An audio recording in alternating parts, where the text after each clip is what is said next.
I'm Lisa Labovich, history specialist in the Northwest Room at the Everett Public Library, and I'm standing on the corner of Grand and California in front of the Public Market building. You know, this building has a long history and it's still very much an important part of downtown Everett. There's a lot of beloved businesses in here that people love to frequent.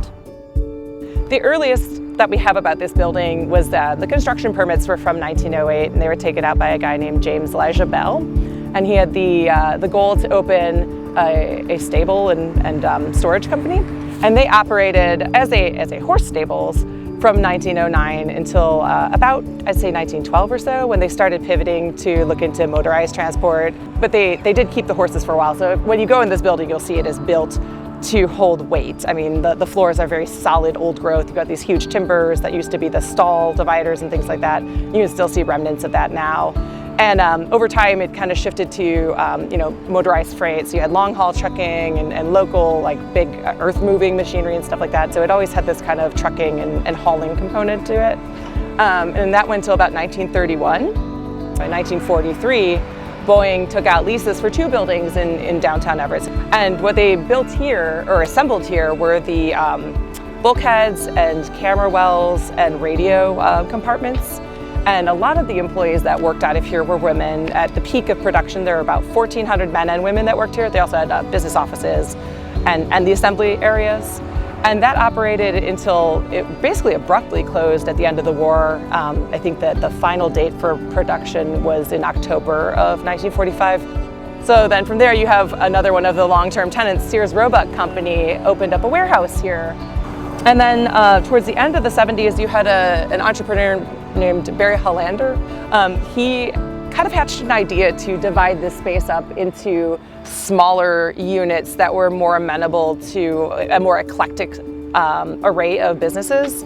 So in about 1984, he rebranded this as the Everett Public Market, and he opened with just a really delightful range of tenants. I mean, you had a huge antique mall with multiple vendors, and then you had a lot of artisans. You had wood carvers, you had potters, you had a grain mill that was not just a grain mill, it was also a retail space where you could buy your grain.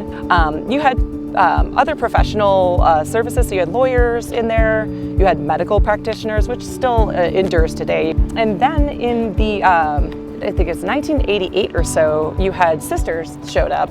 I know that they cite 1983 as their beginning, so I'm not sure if they had an earlier iteration elsewhere, but in 1988 is where they first appear in the directories, and Sisters is one of our longest running beloved lunch spots, breakfast and lunch spots, and they have been around pretty much continuously up until COVID. They had a little bit of a gap where they were closed for 3 months, and then it looked like they might be closed permanently. And then a grandson of the mother, who was the matriarch of the Sisters who opened it, decided that he was going to reopen it with his girlfriend, who's a culinary person. So we're very happy to have them back. And then in 1997, we got the Snow Isle Natural Foods Co-op, which is another long-term tenant. And then down the street, you have kind of this rear entrance that wasn't really a thing until the 90s. And starting in 1999, you had a place called the Underground, or the Everett Underground, that was an American and Italian restaurant, but also a nightclub, and that became an important hub for Everett's gay community. So, and what's taken that space over now is a place called Recovery Cafe, which is a place for folks who are dealing with struggles with mental health and addiction and homelessness. It's a safe space for people to go to network and get services and spend the day. I mean, you have a really great space for healthy living, I think. I think Sisters and the Co-op are both, wonderful places to nourish your body, and then you've got a lot of healthcare that's in the building as well. So I think it's become kind of a healthy space to be, a place to recover. If you have things that you're struggling with, you can find your help here. So it is really kind of like a body, mind, soul nourishing place. It seems like it's become a very healthy spot in Everett.